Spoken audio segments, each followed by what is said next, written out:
आज ऑफिस में बहुत ज़रूरी मीटिंग थी। आते आते रात के 8 बज गए। पक्का मालूम था कि मुझे डांट पड़ने वाली है। सिर दर्द से फटा जा रहा था। मैं थक हार कर घर में दाखिल हुई ही थी कि देखा तो सासू माँ और ससुर जी टीवी देख रहे थे। शिवम अपना लैपटॉप लिए बैठे कुछ काम कर रहे थे। नंद शीला फ़ोन पर अपनी सहेलियों से बतिया रही थी। देखकर लगा सब कुछ नॉर्मल है। चुपचाप अपने कमरे की तरफ जाने लगी तो सासू माँ ने मुझे घूर कर देखा। उनसे नज़र मिलते ही मेरी नज़रें नीचे झुक गई। बस लेट आई थी, पर ऐसा लगा जैसे बहुत बड़ा गुनाह करके आई हूँ। डर लग रहा था कि कहीं बम अभी न फूट जाए। मैं चुपचाप नीचे नज़रें करके अपने रूम में चली गई। फटाफट कपड़े बदले, हाथ मुंह धोए और रूम से निकलकर रसोई की तरफ जाने लगी। शिवम की नज़र मेरी तरफ थी। उसने इशारे इशारे में कह दिया था कि उन्होंने खाना खा लिया है। एक पल के लिए जानकर बड़ी खुशी हुई कि चलो आज तो खाना तैयार है, नहीं तो पिछली बार तो मेरा इंतज़ार करते करते ही 9 बज गए थे।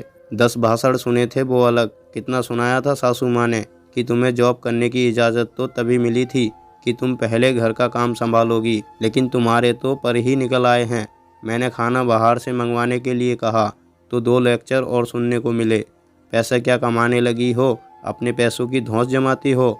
हम बाहर का नहीं खाते, खाना तो घर में ही बनेगा।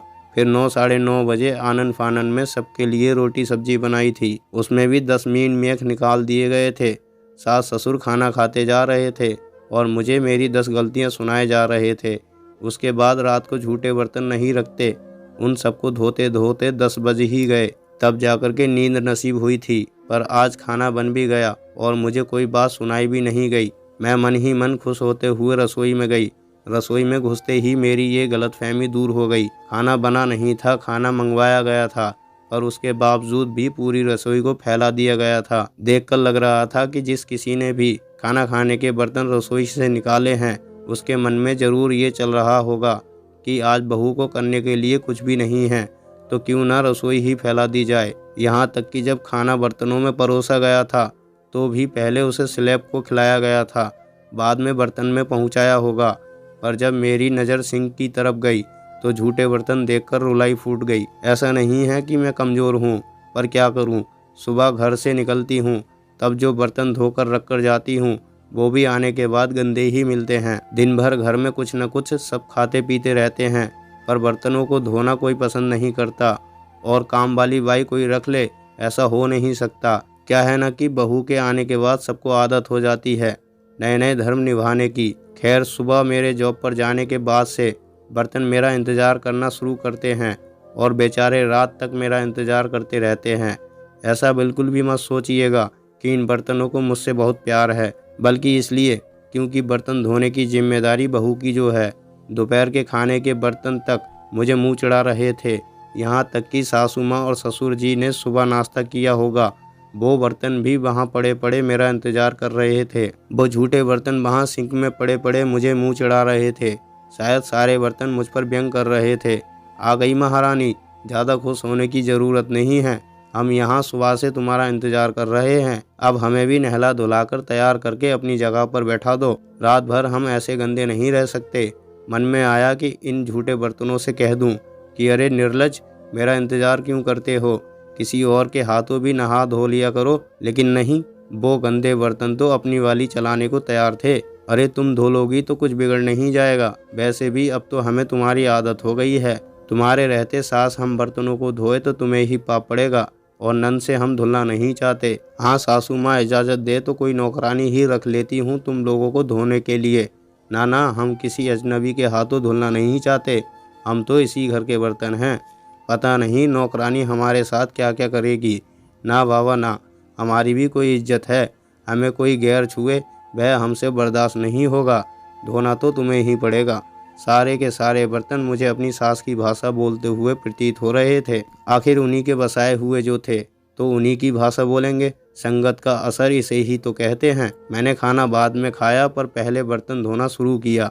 जल्दी जल्दी हाथ चलाने के चक्कर में, या यूँ कहें कि गुस्से में, मैं बर्तनों को पटकती हुई धो रही थी। इतना गुस्सा आ रहा था कि बेचारों की आह तक मुझे सुनाई नहीं दे रही थी। लेकिन ये क्या, सासू माँ की प्रिय थाली गिरते वक्त जोर से चिल्लाई। उसकी आवाज़ सुनकर उन बर्तनों की बॉडीगार्ड सासू माँ रसोई में आकर चिल्ला ही दी। अब क्या बर्तन तोड़ने का इरादा है? खुद लेट आई हो, ऊपर से बर्तन पटक पटक कर धो रही हो। इज्जत से काम करो, तमाशा करने की ज़रूरत नहीं है। सासू माँ तो कहकर चली गई, पर उन बर्तनों को देखकर ऐसा महसूस हुआ कि सारे बर्तन मुझ पर हंस रहे हैं। देखो, तुमसे ज़्यादा औकात तो हमारी है इस घर में, ज़रा इज्जत से धो हमें, आखिर हम तुम्हारे ससुराल वाले हैं। खैर, मैं अपना सा मुँह लेकर रह गई और उन बर्तनों को, जो कि सासू माँ के खास रिश्तेदार थे, तो उन्हें इज्जत से धोने लगी। पर उस थाली को देख करके बात इज्जत पर आ गई थी। बस फैसला ले लिया था कि अब चाहे कुछ भी हो जाए, इन मुँहे गंदे बर्तनों को धोने के लिए एक बर्तन धोने वाली ज़रूर लाऊंगी। उन बर्तनों को धोकर उनकी जगह रखकर मैं अपनी विजयी मुस्कान के साथ रवाना होने लगी।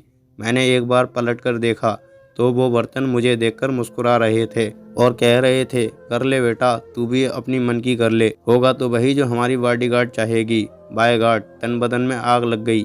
झूठ नहीं कह रही हूँ, रोज मैं इन बर्तनों को 10 बातें सुनाती हूँ और ये मुँह सासू माँ के मुँह लगे बर्तन मुझे 10 बातें सुनाते हैं। अब तो ऐसी आदत हो गई है कि जालिम ना तो वो सुधरते हैं, ना ही हम सुधरते हैं। आदत से मजबूर कभी मैं उन्हें ज़ोर ज़ोर से पटकती हूँ, तो कभी वो अपनी बॉडीगार्ड सासू माँ से मुझे डांट तक पड़वाते हैं। तो दोस्तों, ये थी हमारी आज की कहानी। मुझे पूरी उम्मीद है आपको ज़रूर पसंद आई होगी। यदि आपको हमारी वीडियो पसंद आई है तो वीडियो को लाइक करें और कमेंट बॉक्स में अपनी राय हमें ज़रूर शेयर करें। तो दोस्तों, यदि आप हमारे चैनल पर नए आए हैं तो हमारे चैनल को सब्सक्राइब ज़रूर कीजिएगा और घंटी को दबाकर ऑल पर सेट ज़रूर कीजिएगा। और यदि फेसबुक पर देख रहे हैं तो हमें फॉलो भी कर लो, ताकि आने वाली वीडियो आपको तुरंत मिले। मिलते हैं और एक नई कहानी के साथ, तब तक के लिए धन्यवाद।